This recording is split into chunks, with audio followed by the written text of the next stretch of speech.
We are having conversation today about exploring ableism with the hope that we would be able to increase accessibility for all members at our institution. That includes students, as well as faculty, staff, administrators, and individuals that we have the privilege of doing life with, both in our professional lives and in our personal lives. This event is in partnership with the MCCA Digital Accessibility Affinity Group, as well as our guest presenters today with Disability Network of Southwest Michigan. I am soon going to get off of stage. I just had a few remarks that I wanted to share with you all before we dive into today's content related to the Digital Accessibility Affinity Group. For those who are interested in joining this affinity group, I wanted to give you just some background or a high-level overview of what this group is about. And if you are a person who is leading digital accessibility efforts at your institution and would benefit from receiving some camaraderie, support, encouragement, and ideas as you navigate challenges at your institution, this affinity group may be a great fit for you. The goal of the group is to collaborate with other digital accessibility leaders to support one another, collaborate, and cross-share best practices across campuses. We also have opportunities for colleges to also share their efforts in and by way of presentation or just openly sharing what's been working at your institution that may be of benefit to other colleagues across the state. So if that is of interest to you, we would welcome you to attend the coming meetings that we have. I'll share that the meeting schedule in a moment. So here we have our next steps of how you can partner. We have today's webinar, Exploring Ableism, and then on November 7th, we will also be joined again through or with the Disability Network of Southwest Michigan in our conversation to explore ways we can create accessible content. Every meeting thereafter, we will have our Digital Accessibility Affinity Group meetings. The meeting I'd like to highlight on this list is March 5th from 3 to 4 p.m. We will be joined by the Michigan's Office of High-Speed Internet and Access. They will be sharing Michigan's resources that are available through the state of Michigan that would support the close of the digital divide, as well as sharing Michigan's state strategy to close digital gaps in our state. And then if you want to stay in the know about things that are happening or things that are coming up, I welcome you to subscribe to our mailing list. On the screen, there's an icon that you can use if you have a mobile device that allows you to pull up your camera and point it towards the image on the screen. It will take you out to a link where you can subscribe.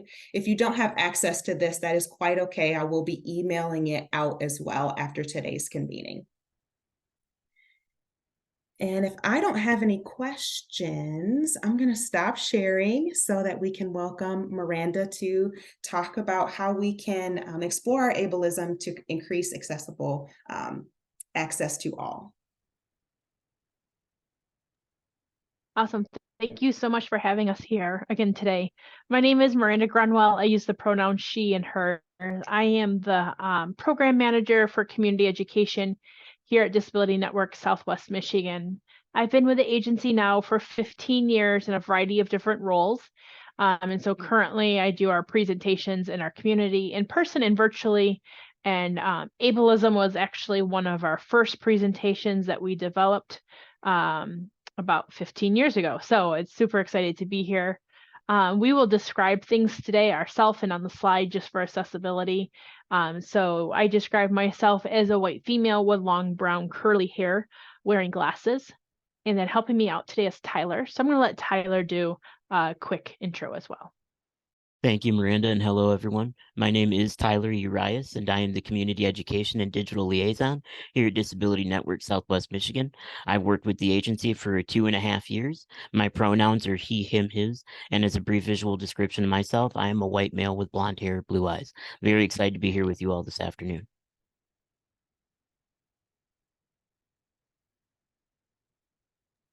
Awesome. Thank you so much, Tyler. I did provide ahead of time a copy of the PowerPoint and handouts. If you didn't get them, that is okay. Tyler will be putting stuff in the chat today along the way. Excuse me. You can also reach out to any of us and we'll get you that information as well. But we want to make sure you have the information. You didn't need to read anything ahead of time. That wasn't any homework for this, but we like to have everybody have access to the materials just in case any for accessibility or needs that they might have ahead of time. I'm going to do a quick screen share so everybody can see my PowerPoint.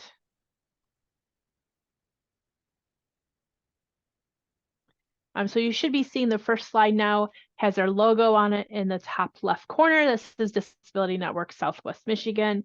I am out of our Kalamazoo office, but we do serve kind of like the corner of Michigan. We cover 8 counties.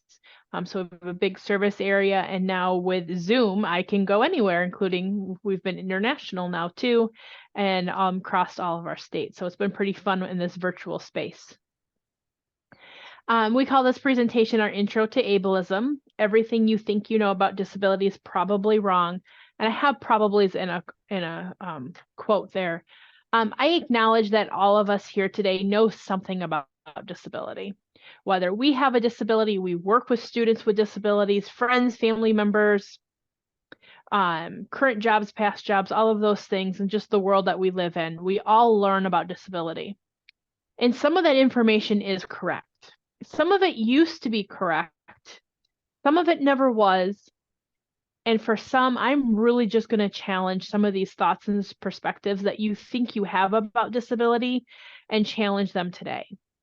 So I ask that you be on this journey with us today. Ableism is something that we have all been taught and we've learned over a long period of time. And so it's not something we're going to get to check off our box today. I know a lot of times people do that. Like, well, I'm not ableist anymore. I hung out with Miranda and Tyler. Check. That's not how it works. It's a journey. It's a process, and we always keep learning. Tyler and I have probably done hundreds. I've probably done thousands of these presentations now. I'm still ableist too. It is always a constant journey of unlearning and growing and being better than what we were. And so I just ask that you all be open-minded with us today and be part of this journey. Also on this slide is our contact information. So if we can be of any help after today, please reach out to us. We're very happy to keep answering questions, be part of conversations, and just be a resource or for any future presentations that you might need.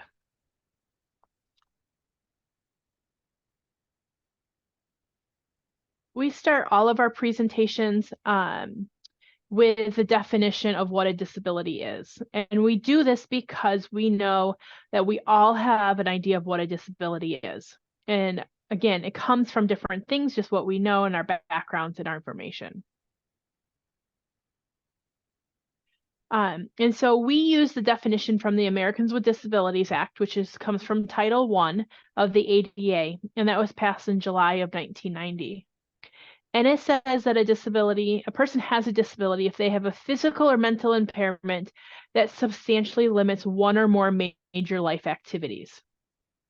And so there is not a list of disabilities. A lot of times people will think that they'll call us or ask, be like, oh, I'm diabetic, does that count?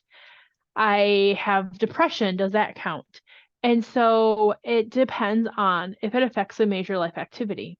And so it could be even bodily functions. And it comes down to truly what affects your major life. It's also, you can have a disability and not get a benefit. Sometimes people will ask me that, well, you know, I don't have a disability because I don't receive Social Security, or I don't have any sort of government assistance, state or federal. And that's not what determines if you have a disability. It's this definition here. Someone like myself, I have a learning disability and basic reading and written expression. And so for me, that means I read and write at a 5th grade level with no assistance. I don't receive any services from the government. I receive special education K through 12, accommodations in college, and accommodations in my workplace. My reading and writing is an everyday function. And so that's what makes me have a disability, not any government program or service that I receive. I'm not going to go into detail today, but I do want to acknowledge that the ADA does have protection for people who are regarded as having disability or a record. And where we really see that is in the employment setting. But I do want to acknowledge those pieces today. The image on this slide is 10 young adults with disabilities smiling for the camera on the first day of work. And some of you might be looking at this photo now and being like, well, I don't see any disabilities in here. And that's because 80% of all disabilities are non-apparent, or some people would call them hidden, meaning that you wouldn't know that a person has a disability just by looking at them. Most of the time, what we do see is a person's technology and not that disability itself. So keep in mind, when we talk about disability today, we're talking about all disabilities. So when you can see, so you can't see, and all of them in between. Disability is extremely unique and different to each person, just like all of us are unique and different. Any questions for me on this definition before I get us started?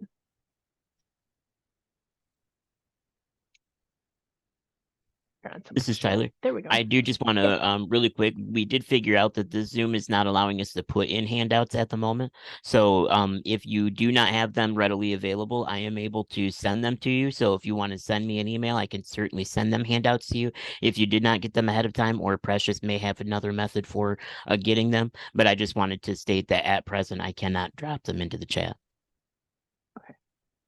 Thank you for letting me know that, Tyler. Yeah, and we can get them, Precious or I, or email us. We'll make sure you get it.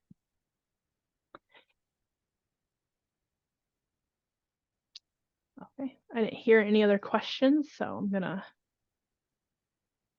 go to our next slide. So on here, the text on this slide says, the cultural message is that it's really not okay to be a person with a disability, and people with disabilities know it. And for some people are like, well, this is kind of harsh, or it's not true. And I can tell you, as a person that has lived with a disability her whole life, it is the message that I do receive. Now, nobody has ever come up to me and ever said, Miranda, it sucks to be you. But it has been said my whole life, and other things and phrases that have been said to me and others that I know that has a disability. Things like, after when I talk about my disability, you poor thing, or keep trying, you'll get over it. Well, you should grow out of that, right? Well, at least you look normal, but you're so smart. Or they'll start treating me differently. After I disclose my disability and ask for assistance, then they'll start treating me like I'm two. I did that this morning. I was in a community training, where there was no way for me to disclose I was going to need an accommodation, and we needed to do an activity. And so that needed some reading. And so I turned to the person next to me and had said, hey, would you mind working with me and reading this part of the first part of the assignment? I said, I have a learning disability and I can't read it. And he turned to me and said, oh, you precious little darling, you're just God's gift. And I was like, okay, thanks. Just wanted this first little paragraph read, but thank you. And then just kept talking to me in this little cute angelic voice. But when he turned to talk to the other person, talked in a very what I would call his normal voice, because that's what I heard the rest of our 4-hour training together, a typical voice. But whenever he talked to me, he used that little squeaky, cute voice as I refer to it, because I asked for that assistance. And we did put a link to those handouts in there, in the chat for you too. And so again, that taught me again this morning. He definitely was thinking, I don't know what, but I got what I needed, and I was grateful for that. But he definitely again taught me that it wasn't okay to be me, or he didn't view me as a peer like he did everybody else, because he had to talk in this little cute squeaky voice to me. And these messages, it's not our fault. It's things that we have been taught our whole life. We have been taught that it's not okay to have a disability. And so we then reflect that on others. And it's not true. There's nothing wrong with having a disability. Disability is diversity. There's disability pride, there's disability history, and there's disability culture. And having a disability is a characteristic that some people have and some people don't. and that's okay. I also, if we think about the television and shows and the media and things that we watch and see, the marketing that is done, we don't show a lot of times people with disabilities in that positive way. It's not the rich CEO that is the lead character. We're the sidekick, we're the brother, we're the sister, but we're not that lead actor. And so again, we don't see that representation like we need to see.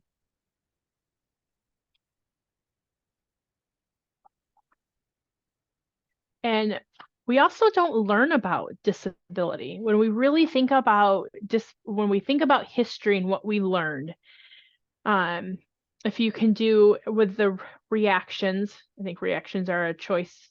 Yep. So if you want to do a reaction, either a thumbs up, thumbs down, how many of you remember learning about disability history at some point in time, or you teach disability history? Thumbs up, yep. Thumbs down, nope. You can put yes or no in the chat. You see a few thumbs ups popping up. Okay, good. This is not my average group, so I like it. Most of the time I get a whole bunch of thumbs down, so. We do in the chat also have a few no's as well. Perfect. So again, the fact that I had more than one person with a thumbs up, then you guys are all above, gonna be my above average group. This is Tyler. Also in the chat, Kari wrote, no, not until I started working in disability services. Perfect, that's fair. Yeah, and I think that's true. Most people, until either our personal lives or professional lives come into this world of disability, we don't tend to learn about it. It's not in our mainstream education system. It's not usually the things that we think about. Our libraries might have a book or two, but they're not the ones on display. They're not massively advertised. And so it's not our fault that we don't know about disability as much as we should. It's just not part of that mainstream culture.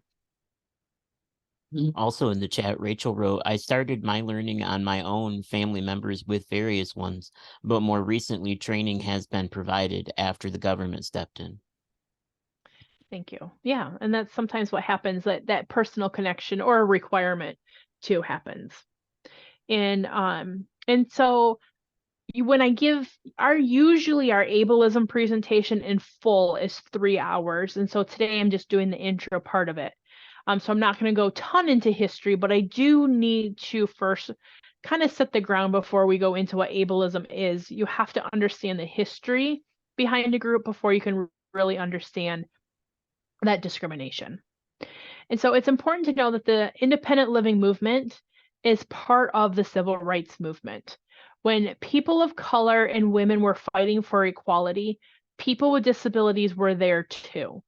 We were also being discriminated against because of a characteristic that we did or did not have. We were being told, no, you can't go to school here. I mean, we were left out of our education system. K through 12, we had separate schools, or we didn't get to go to school at all. We were locked away in institutions. We didn't get jobs. You know, we weren't teachers and administrators and principals and all of those things, or working in colleges as professors. We were things that we were taken care of as how we were viewed. We didn't have the right to vote. We also had to fight for our right to vote. And that took a long time to get.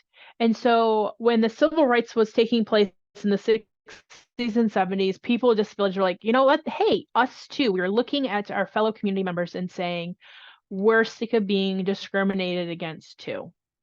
And so when they were writing the Civil Rights Act that was passed in 1964, we wanted to be a part of that. However, we were told no by the government. We were told that it would make us less competitive in the world market, and so they could not include us. And so in 1964, even though we were part of those demonstrations and asking to be part of it, we were told no, and we weren't. We had to wait until July of 1990 to get our civil rights passed, the Americans with Disabilities Act. That's not that long ago at all. It's within my lifetime. Thankfully, I don't remember life before the ADA. And some of us may or may not, but it wasn't something that the government gave us because they thought it was the right thing to do. We got our civil rights because a group of people fought and said, the time is now. And also in the chat, Joseph wrote, "Go Judy Human." Exactly. Yes. Judy Human. If you are looking for an educational opportunity, look up Judy Human. She has done amazing work in her lifetime, was part of lots of things. I can't go into it. I love disability history. I could talk hours and days on that. We did lose her here in March. So way too soon. We still had way too much to learn and work to do with Judy. But it definitely is one of our leading activists in the disability community. You can also watch Crip Camp if you haven't. That's on Netflix and YouTube. Do not watch it in front of small children. There will be some conversations that are not age appropriate, but an amazing movie, and you can learn more about Judy if you're saying, who is Judy? So just remember, it's important to know that part of the discrimination or ableism that we have and experience is still rooted in this idea that we are not seen as equals historically like other groups as well. And the image on this slide are 2 black and white photos back from the protest. And after this slide, I will stop for some questions.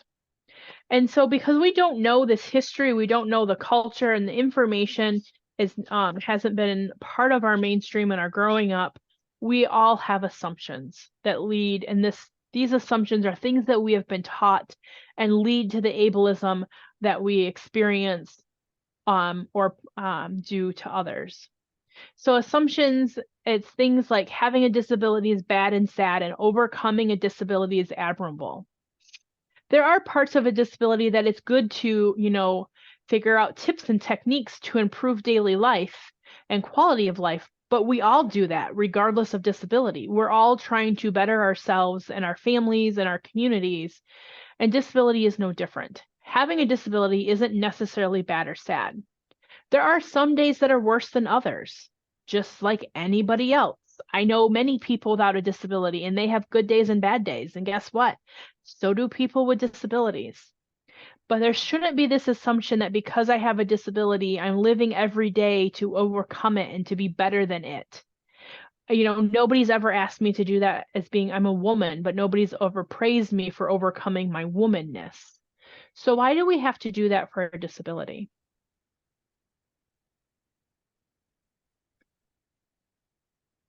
And I saw, yeah.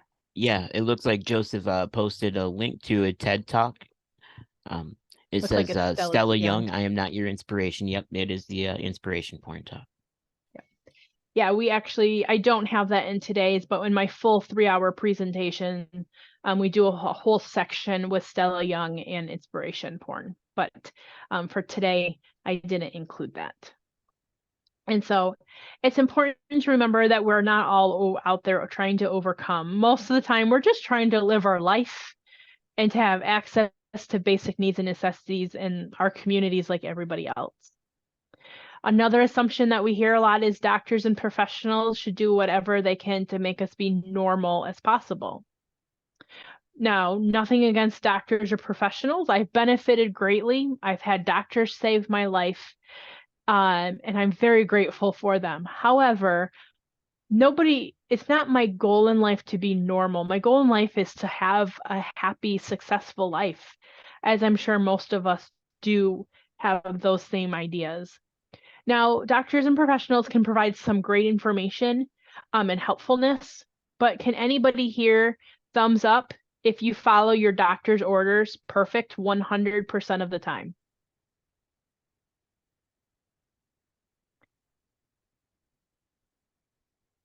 Anybody? Everything your doctor says, you're getting the right amount of sleep, water, exercise. This is Tyler. I'm not seeing any thumbs. And in the chat, Joseph wrote, still need to do those at labs. Me too. And then Precious also wrote, I wouldn't say 100%. Exactly. We all take our doctors and professionals' information and apply what we want, can, or have to. But people with disabilities are expected to. Things are taken away if we don't. I've seen it within my own family, members that will be like, oh, well, the doctor says you can't have junk food, and they take all junk food away. It's controlled. If you don't have access to get in your car and drive to the grocery store or buy your own groceries, then how are you going to have access to that junk food? There are some people with disabilities that have very little say in that, and they are forced to do things. There were a couple more chats as well. In the chat, Kari wrote most of the time, not 100%. And Rachel also put a thumbs down. Exactly. We don't. None of us do. And so it's just really important to remember that we're not all of us, including people with disabilities, want to do that. There's been a lot of stuff lately around disability and parenting and what is the perfect parent and how are you the best parent. And having a disability means, well, you wouldn't be a parent. There's the thoughts that you could pass your disability along to your child. You couldn't provide for your child or take care of your child because of your disability. And that's not true. And the statistics even goes into that. There's evidence to support that. Just because you have a disability doesn't mean that you're not going to be a good parent. There's people without disabilities that are not good parents. So people with disabilities might not be a good parent too, but it has nothing to do always with a disability. Especially nowadays, there's so much technology available to help in a community to help you navigate those things.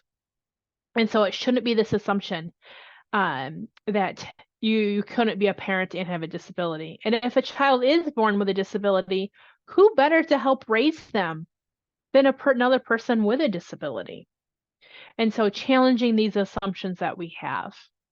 The image on this slide, there's two. One is of a gentleman sitting in a wheelchair giving the thumbs up, and a lady standing behind him with a sonogram. Her hand is on her forehead with a note that says, "It still works," referring to that parent.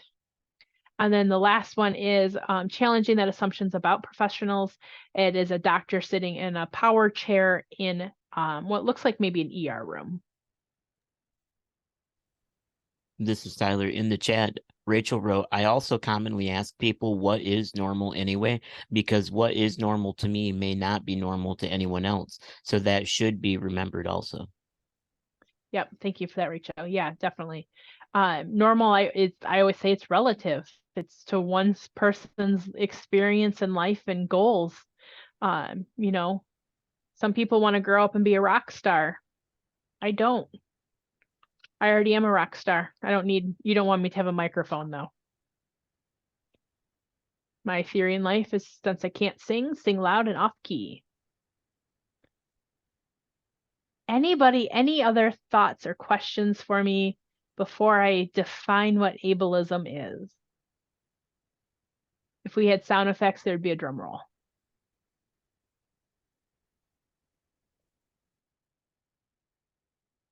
I'm loving the conversation in here.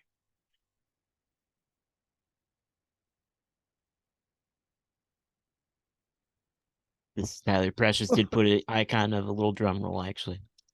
That's awesome. There we go, Tyler. Since we don't have sound effects, we can do image. There we go. Love it. Perfect. Okay. So let me define what ableism is. We define ableism as the systematic oppression, mistreatment, and marginalization of people with disabilities. To keep it simple, it's discrimination in favor of the non-disabled person. We live in a world that is designed and developed by and for people without disabilities. Usually disability, when it's thought of, is that afterthought. And so we're going to break it down into some levels today.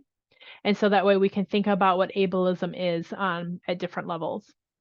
The image on this slide is of a blue banner with blue writing, and it says, "Nothing about us without us."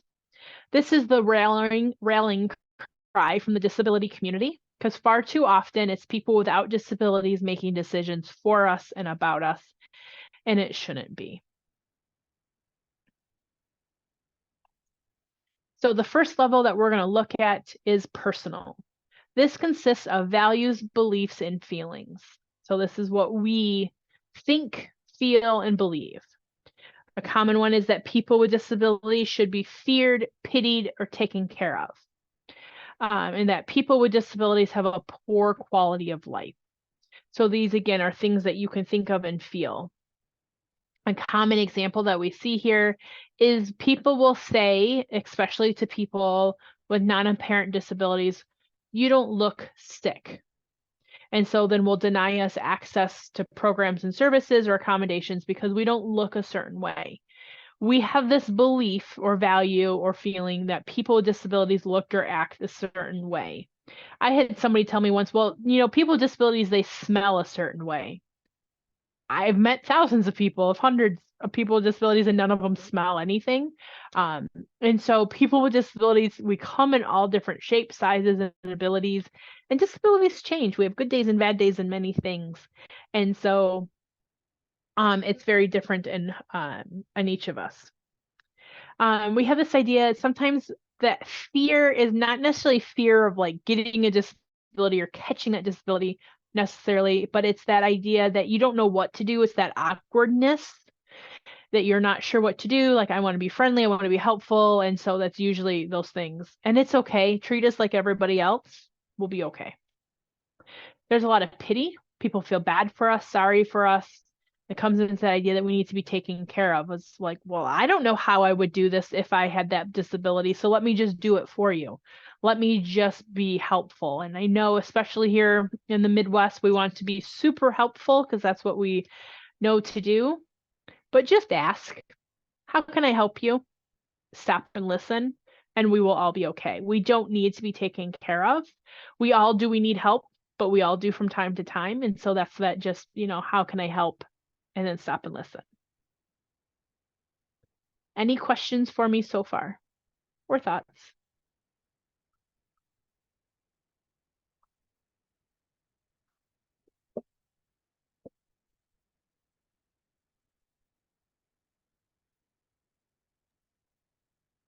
This is Tyler. In the chat, Precious wrote, I had a friend who had a disagreement with someone at the grocery store because she parked in the handicapped parking space. When she got out of her car, someone yelled, "You don't look handicapped. You shouldn't park there." Yeah, this idea, this belief that disability looks a different way. My mom has had that quite a bit. My mom has lung cancer and has had one of her lungs removed. Looking at my mom, she does not look disabled. However, for her to make it from the Meijer parking lot into the grocery store, grocery shop, and back to her vehicle is not physically possible for her. And so she does use an accessible parking spot. And she has gotten yelled at. She's had things thrown at her because she doesn't look disabled enough. However, if they were to follow her around Meijer's, they would quickly learn that, she stopped 6 times to catch her breath. And it's also none of your business. If people don't have, they should have a sticker and then put it up, or a placard, or however, there's different ways people can have it. They should have them if they do need them. But yeah, or I've known somebody that has borrowed their grandmother's before. Give grandma back her parking pass. You don't, if you need one, reach out, get it.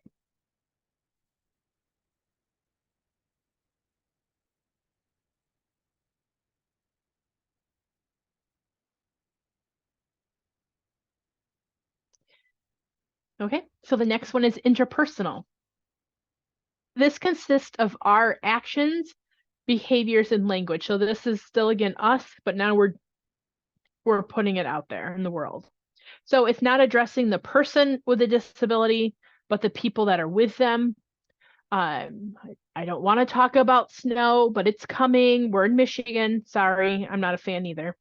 But not removing snow from our sidewalks.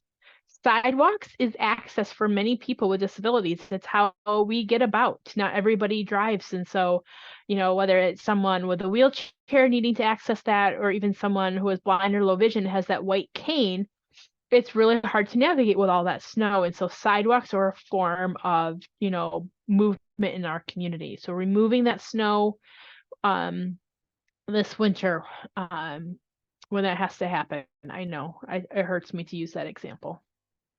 Or something when somebody says, I don't think of you as disabled. I know that this is meant with great respect. However, you're also then saying you're not seeing a part of me. Disability is okay, and having a disability is just a fact about my life and others that some people have. And so usually when people will say that, well, I just don't think of you as disabled, Miranda, you're just so normal.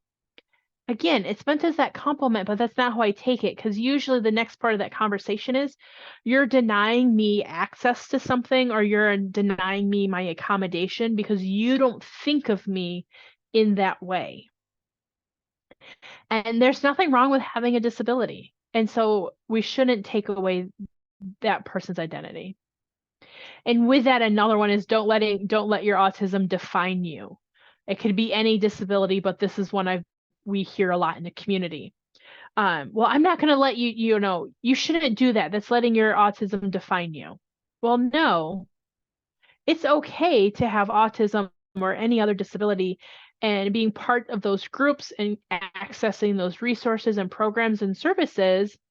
It's okay if that's what I want. It's not letting it define who I am. It's letting me do what I want to do. And as an individual, that's ultimately what we all want, is to do what we need and want in life.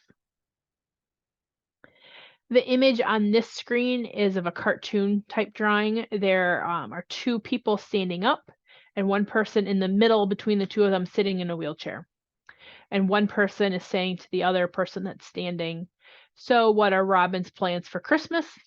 And then Robin, who is sitting in the wheelchair, says, I'm Robin, I'm right here, paralyzed, but my hearing is fine. So remember to always address the person. If they have an interpreter, you would still address the person. The interpreter there is as a tool for communication. They're not there to talk questions.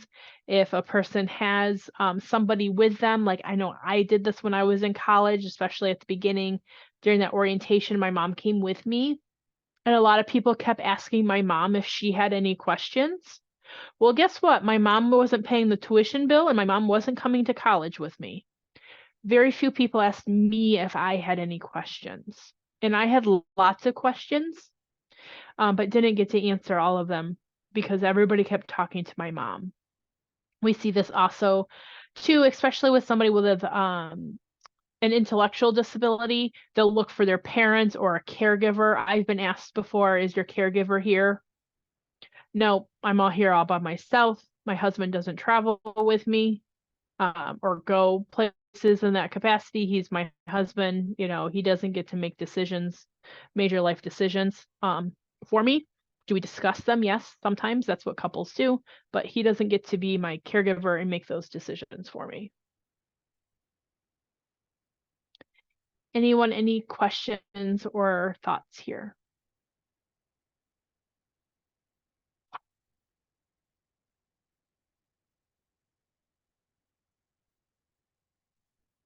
Okay. So taking it one step deeper, now we're going to go to the organization. And these are some things that you can change, and sometimes you can't with an organization. These consist of organizations, rules, policies, and procedures.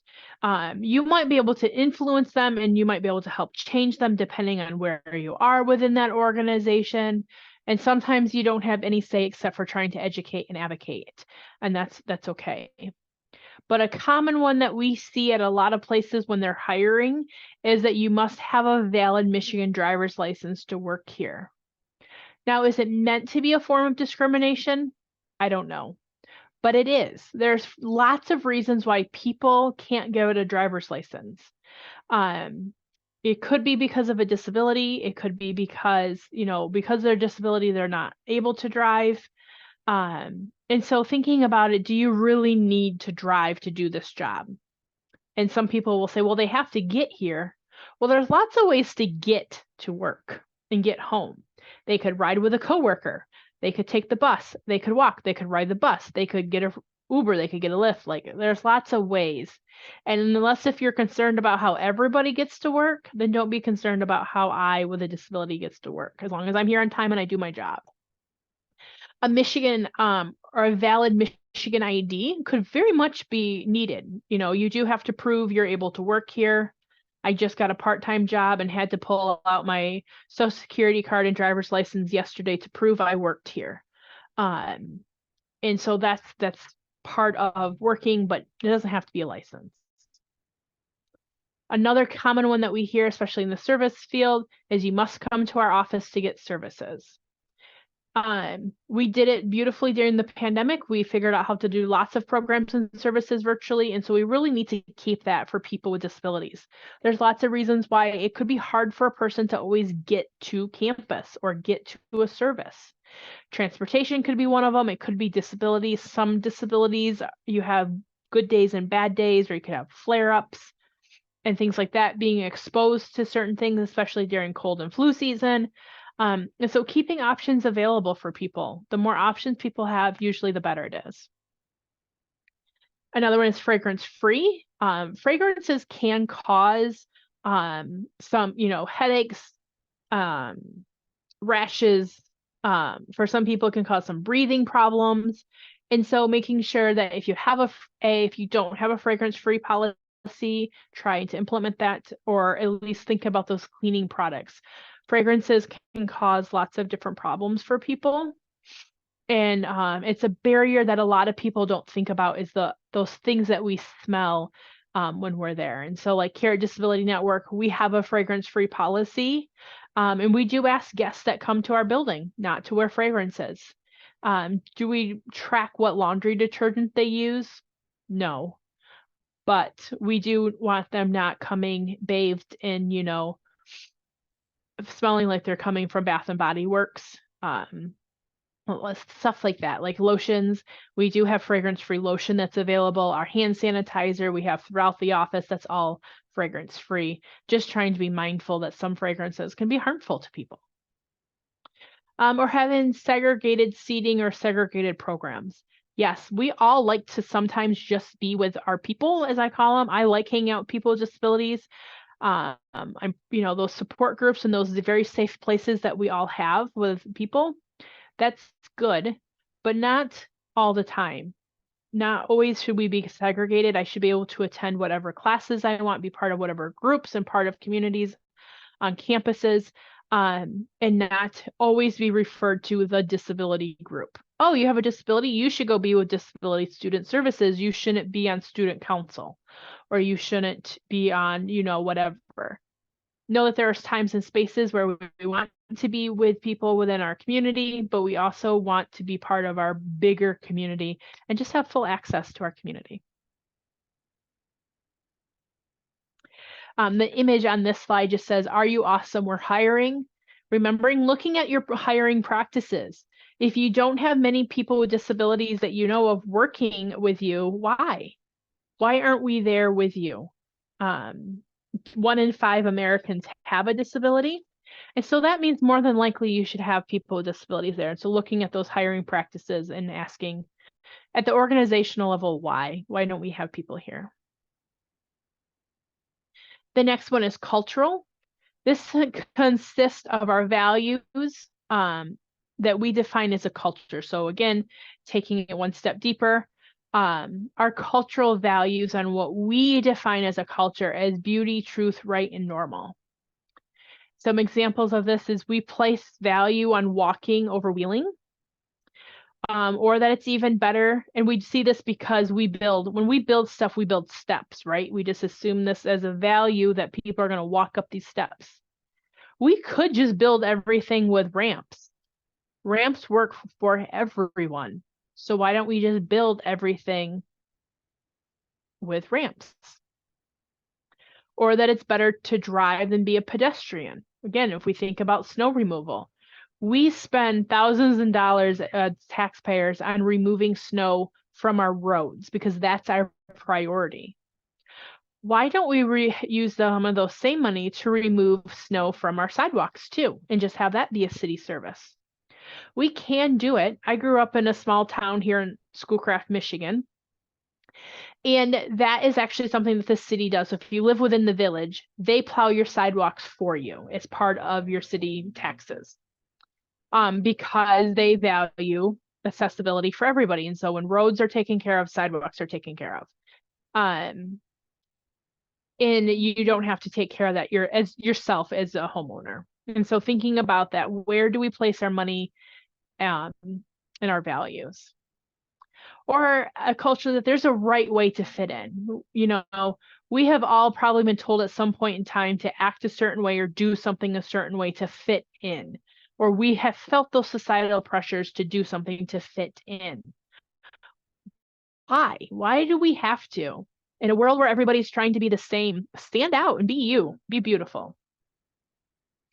Also, this idea that oral speech is the best form of communication. We spend a lot of time, energy, effort, and money trying to get kids to communicate and by talking, because that's what we value.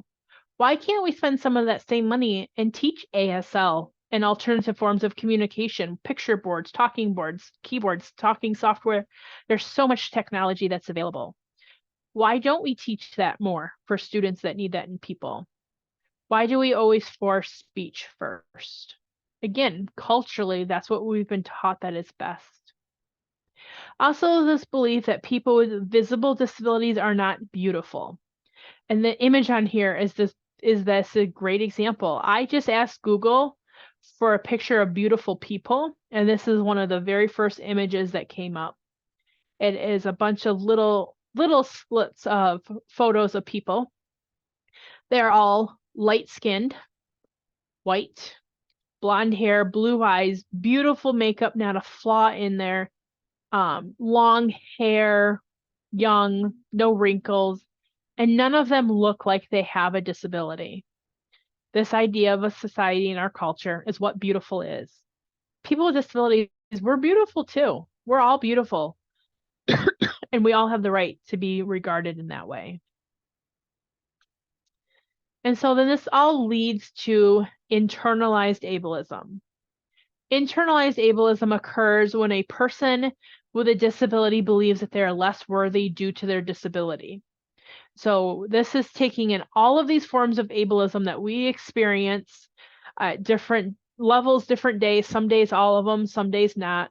And we internalize these things and we start thinking that we are less than. So this is our response to the ableism we experience. Things that people have said is like, I feel like a burden because I have to ask for help more than others. Or I can't work because my teachers and parents say that I can't. Again, if you've been told your whole life you can't do something, then you're going to believe that. Or if I could just talk normal, maybe I could get a job. And this was from a customer of ours who was a licensed master social worker with 10 years of experience, looking to do a career change, and nobody would hire him because his cerebral palsy affected his speech. He was accused of showing up to interviews drunk a few times, and he wasn't. He's not a person who drinks. And so he always talks about how he just wishes he sounded and talked normal so people would take him seriously.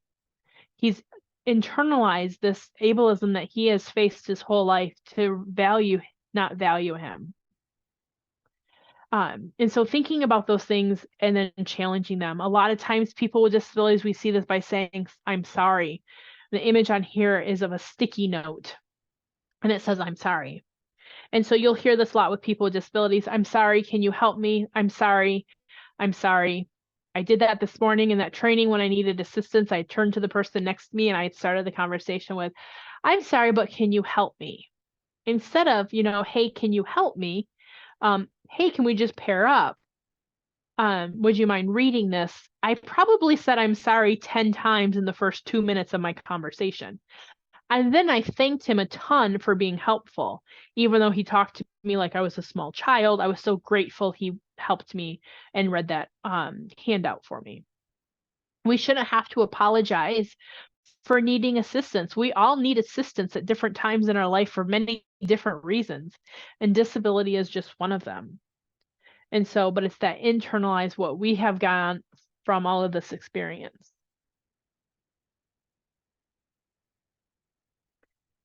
Anybody, any questions or thoughts for me? Comments? Examples of any of the levels? Usually I'd break up here and do an activity. I'd have people give me examples, but due to time, I'm not going to do a full breakout.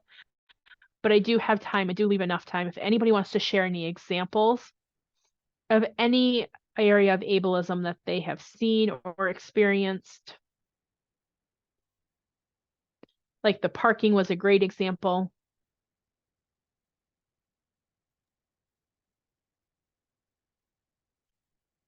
This is Tyler. It looks like Joseph has a hand raised.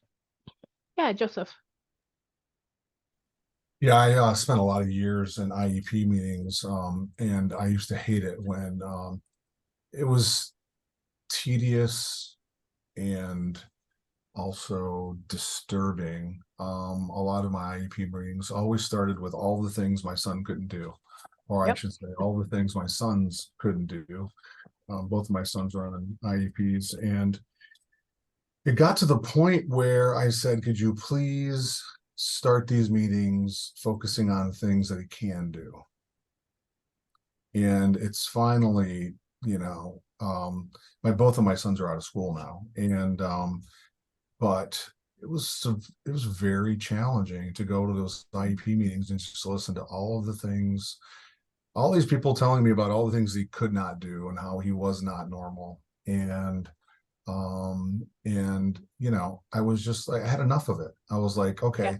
I stopped the meeting and I was like, so now what we're going to do is you're going to tell me the things that he can do and how he does stand out and how he does make a positive contribution to your class.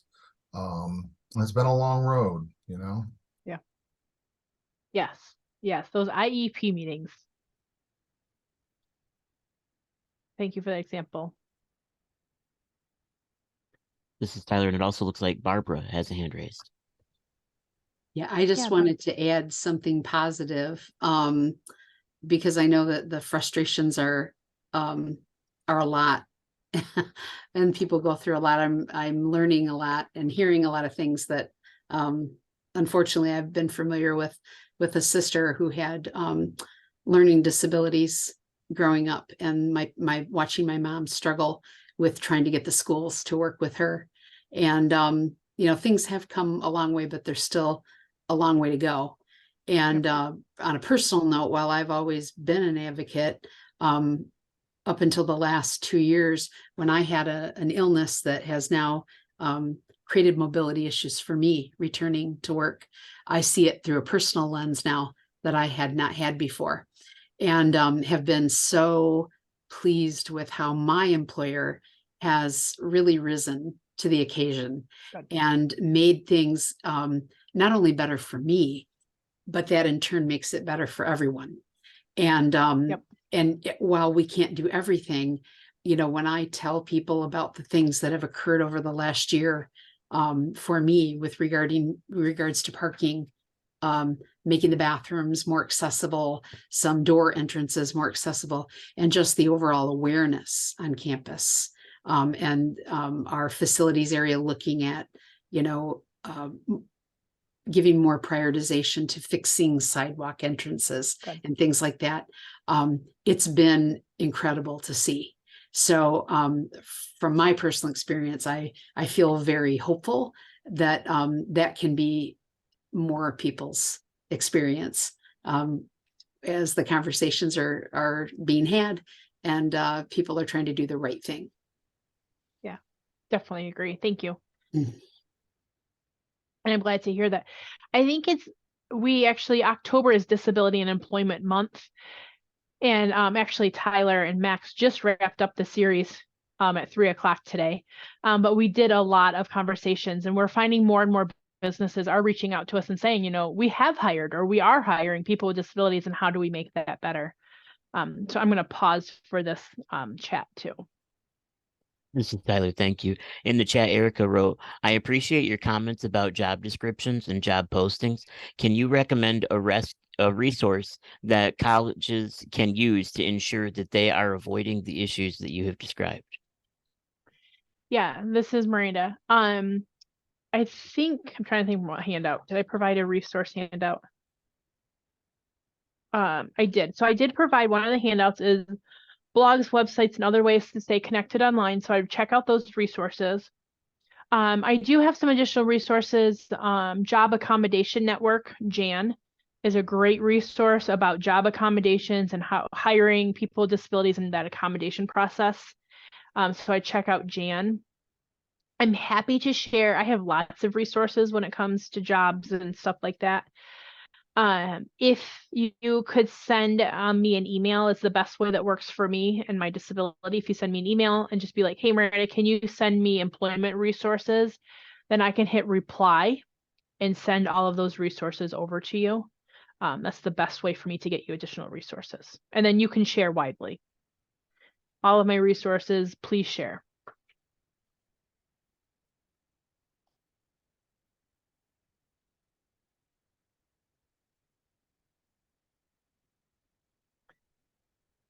Hopefully that helps. Any other questions or thoughts for me?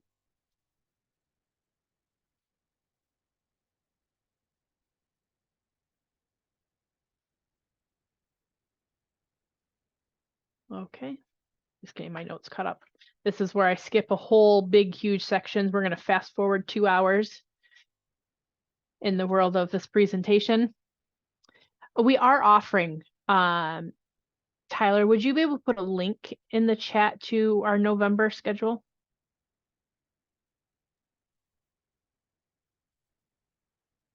This is Tyler. Yep, having a delay on my computer, but yes, I can do that. Okay.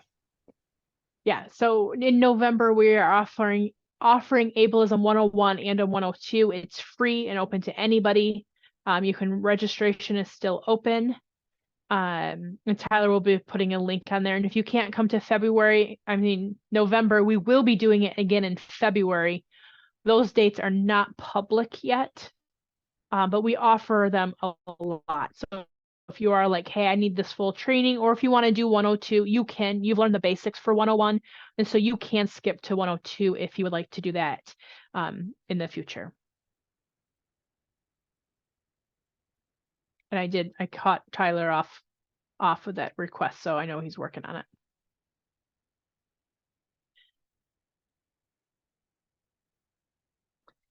Okay, so we're going to wrap up our afternoon together with language.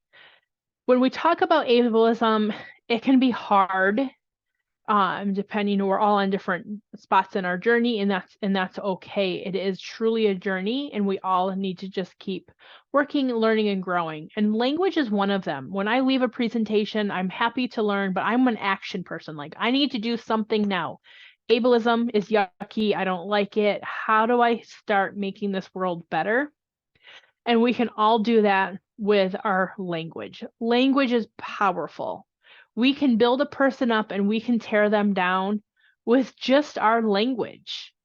You know, when we're having a disagreement with somebody, we can pick our words very precisely to make that point. And so when we talk about language, it's important to remember that disability is natural. Disability is considered diversity. And disability is a minority group. And with every minority group in history, those groups have got to decide the language that best fits them. It's not for the non-disabled community to decide that. It is for us. And there is a huge movement. Awesome. Thank you so much, Tyler. He put a link to November 101 and November for 102. So you are welcome to join both. Tell a friend, tell a neighbor, tell a stranger. We still have openings in both of those. And so it's really important that disability is natural. But as a culture and a society, I know that's not how it's viewed. And that is revealed in the language. People will talk about disability and how it can't do. We talk about disability as a deficit, and it is not. We don't talk about other minority groups in that deficit mindset, so we shouldn't do disability either. And so thinking about this, today I'm going to focus on disability and using neutral language. If you were to do, when you do Ableism 102 with us, I will go into more depth on language and talk about person first and identity first. But for today, I don't. But I do want to acknowledge that. If some of you, because it sounds like we have some advanced learners, might be like, ooh, what about identity first or person first? The simple answer is both are correct and you can use both. And if you want to learn more, come hang out with Tyler and I in 102. But today, always, no matter what situation, neutral language always works. So I'm going to start with the basics there. Disability is natural, and so our language around disability needs to be natural as well. However, usually when we're talking about disability, the beginning of the conversation starts with what's wrong with them. What's wrong with her? What's wrong with him? What's wrong with you? We make this assumption that there must be something wrong with you. If you have a disability, that baseline assumption is that there's something's wrong with you. And there is not. There is nothing wrong with anyone with a disability. And so we need to just stop using that word wrong. Use the word disability. Disability is neutral. It's the Americans with Disabilities Act. People with disabilities named that. There's disability history, disability culture. It's disability. You can simply ask when it's appropriate, what is your disability? Most of the time what works is, how can I help you? Because does it really matter what the disability is? If you just want to help, you want to help. So ask, how can I help you? Doesn't matter what my disability is. Does that change anything? You might need to. You might be doing an intake form. You might be doing a job accommodation or accommodation for a student. There are times where you might need to know what a disability is, so ask that. But if it doesn't matter, then don't ask what the disability is. This is Tyler. Also in the chat, Joseph wrote, and let's end the R word. Yes, yes. We have a whole video on let's end the R word. If you don't know what the R word is, ask Google or email me, because I'm not going to say it on air. We're being recorded. Another one, then once somebody tells you what their disability is, people's usual response is, oh, that's so sad, or, ooh, I'm so sorry about that. There's nothing to be sad or sorry about. Having a disability isn't always, great, but being human isn't always great either. And you can say, oh, I'm sorry I didn't provide that accommodation. I'm sorry that you're in a lot of pain today. That is fine. But to always respond with that sad or that sorry, that again, it reinforces that idea that it's not okay to be me. And that's not true. And then can't. Joseph brought this up with, talking about his sons, and can't. We talk about people with disabilities and their deficits and what they can't do. Miranda can't read. Tyler can't blink. Can't. We all have things we cannot do, with or without a disability. We don't talk about our non-disabled peers and things that they can't do. We don't hold meetings to talk about everything that that person can't do. So why do that for people with disabilities? I have been introduced as the presenter who can't read. I always get nervous when people say, oh, let me do an introduction. I'm always like, no, please let me. No idea how you're going to introduce me. That scares me. People have added in many conversations. And so don't focus on what a person can't do. You can say, oh, Miranda's going to need some assistance with reading. Oh, you know what? We have a job. We have an accommodation. We have a student who's going to need some assistance with reading in this classroom. And so usually just say what you mean. Focus on the neutral part of that. Another one we hear a lot is special needs. I know this comes from special education in our K through 12 system, and the system is called that. It needs to be fixed, but it hasn't yet. So you can call the system that. But people are not special. Our needs are not special. Our needs are our civil right. They're an accommodation. Students have accommodations in school, just like employees have accommodations at work. And so we need to be using the word accommodation. It's not special accommodation. Just because I use a screen reader at work in school and you don't, that doesn't make it special. It just means it's my right. I have a civil right to those accommodations. And so just refer to it as an accommodation. A really common one too is high and low functioning, especially in the autistic community. And people aren't high and low functioning. They're value terms. There's 17 of us on here right now. And if I were to ask all of us to make a list of high functioning values in our coworkers and then low value functioning, we're going to have 17 different lists because we all value different traits in people. So instead, say what you mean. When you ever catch yourself wanting to use high or low functioning, truly just say what you mean. People will label me. I've heard people, oh, Miranda's a high functioning LD. I don't have a clue what that means. It tells you nothing about me, right? If I was going to be in your English class, I'm going to need some accommodations to meet the needs of that English class. However, if this was a math class or somebody in here teaches art, I'm not going to need any accommodations probably. And so then the label doesn't even make sense. So say what you mean is truly how we do need that. Another one is the word impaired, hearing impaired and visually impaired. Impaired isn't neutral. How many of you would like to be known as the impaired coworker? Yeah, nope, not neutral, nothing that we want.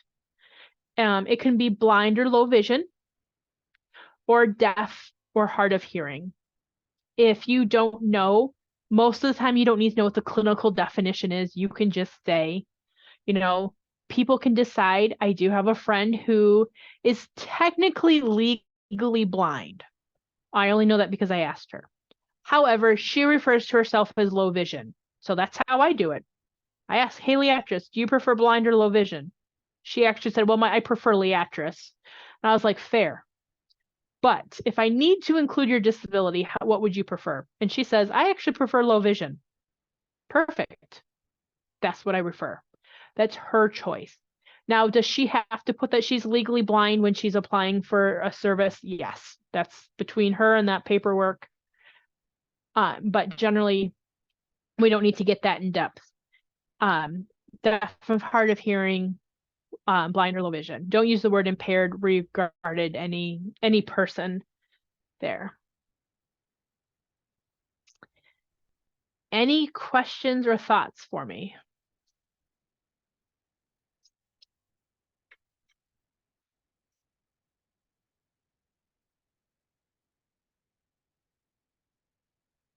Okay, so just a couple more things. This is usually where I do a quiz. However, because of time, I gave you all the answers for the quiz today because I want you to have access to this. I want you to leave with the information you need. But I want to cover a few more things just in case if you have a few more questions, you might not be brave enough to ask them. Some of you might be thinking about some other things. So here are some common things that we get about language and going a little bit more depth into them. So on the left-hand side of this table is words and phrases that we hear quite a bit with that negative view about disability. And then on the left-hand side is words and phrases to model that more neutral language. How do we change language? It's by using the correct language ourselves.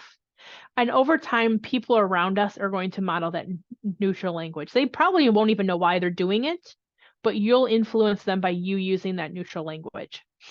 People with disabilities, we learn the same language because we hear what's around us. When we have heard nothing but negative and judgmental terms used about us our whole life, we're going to do that too. But when you start modeling and using neutral language, others around you will follow suit. So the first one then is handicapped person or differently abled person. It's just a person with a disability or disabled person. Both are correct and both are neutral. Remember, use the word disability.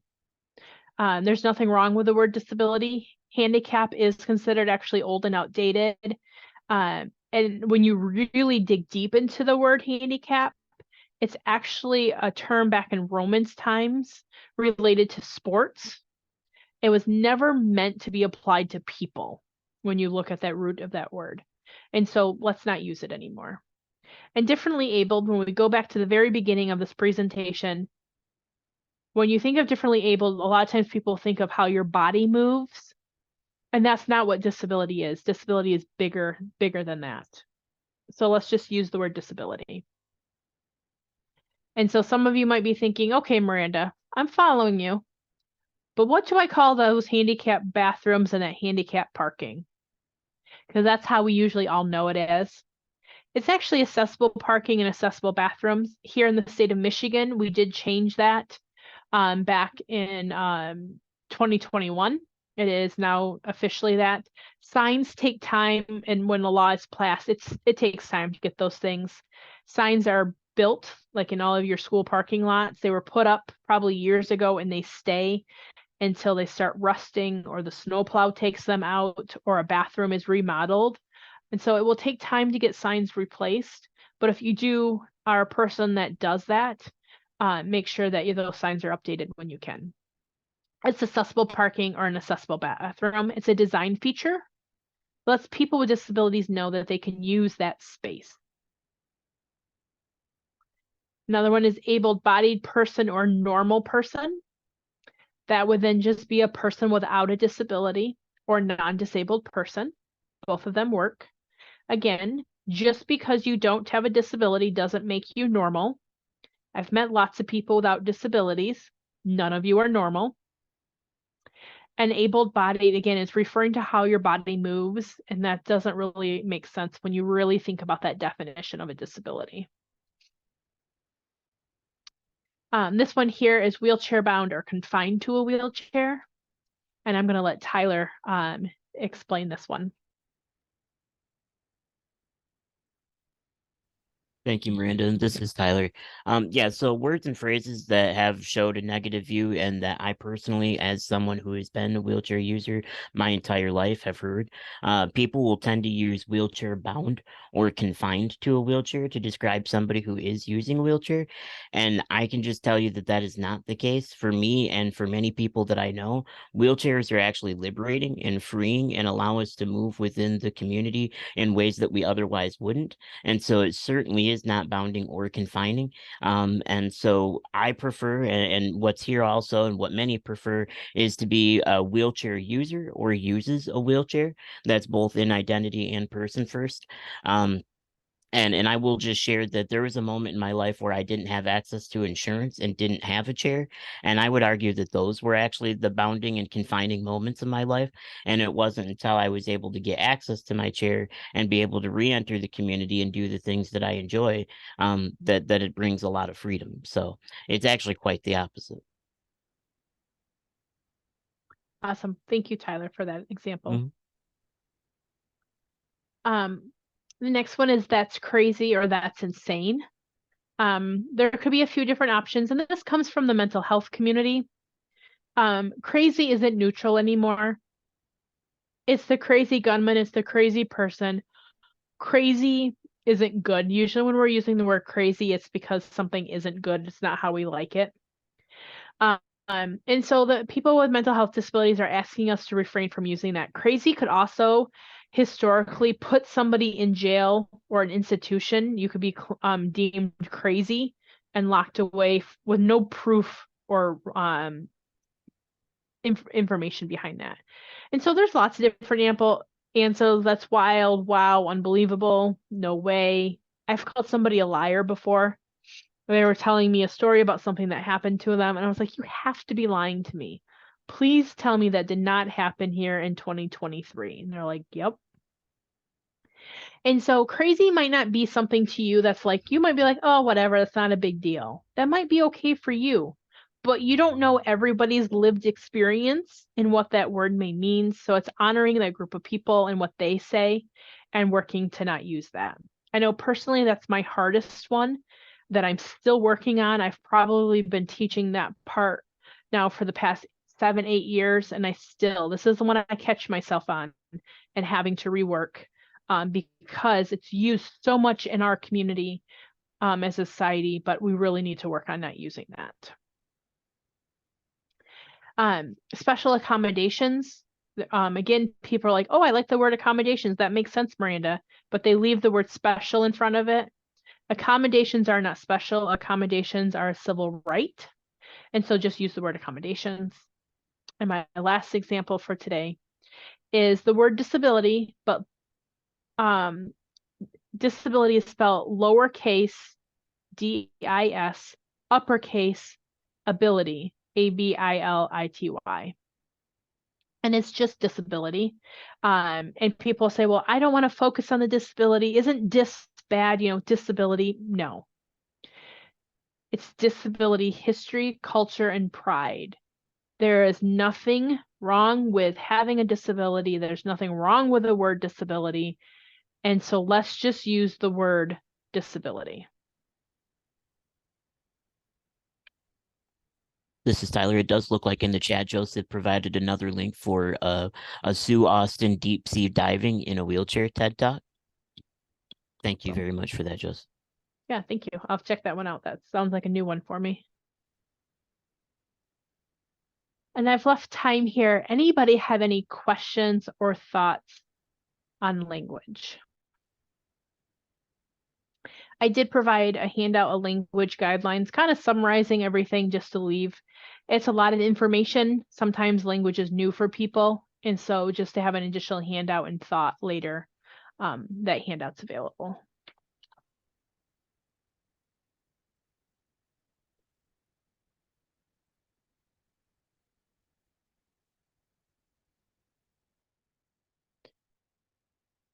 So just then to keep in mind about language, after I give a language presentation, sometimes these are all direct quotes that people have said to me over my time here at Disability Network.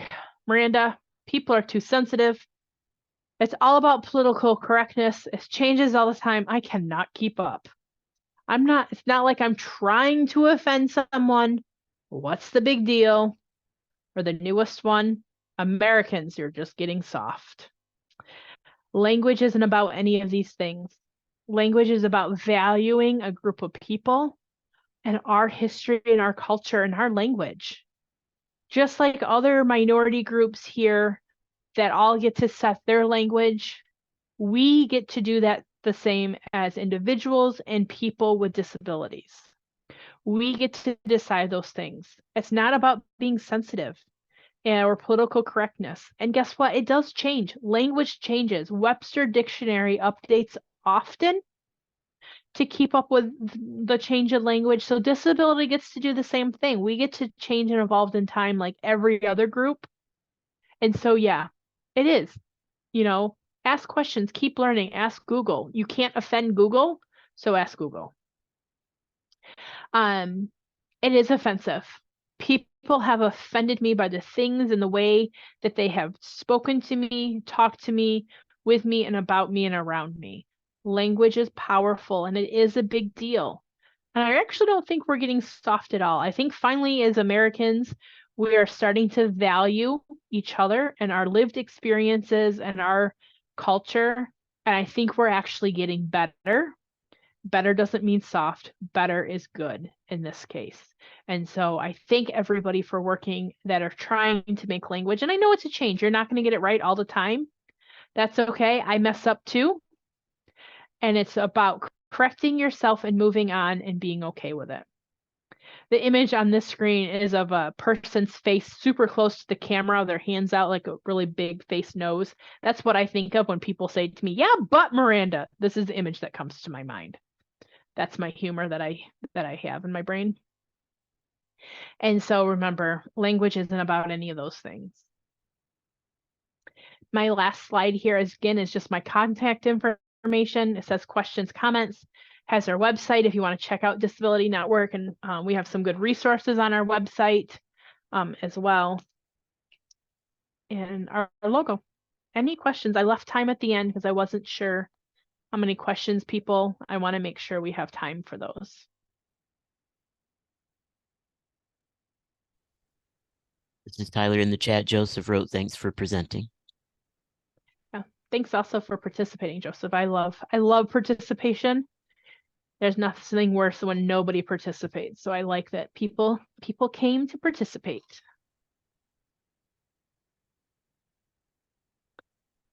I'm going to quit screen sharing. Now I can see everybody.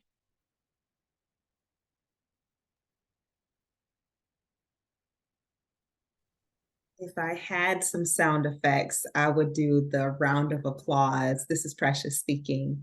Thank you so much, Miranda and Tyler, for the time that you shared with us today and really sharing ways that we can implement these strategies as soon as we hit end on our call today. I know that I learned quite a bit and am looking to actively change my language. So thank you so much for your presentation. I will be sharing the materials out after today just to make sure everyone has them, along with the recording once we're able to upload it onto our website. Thank you again. And if you have any questions, please feel free to reach out. Have a great afternoon, everyone. And this is Miranda. I'll stick on too, just in case if somebody wants a question with a smaller group. Sure, thanks. And would it be okay if we stop recording? So if somebody doesn't want their question recorded,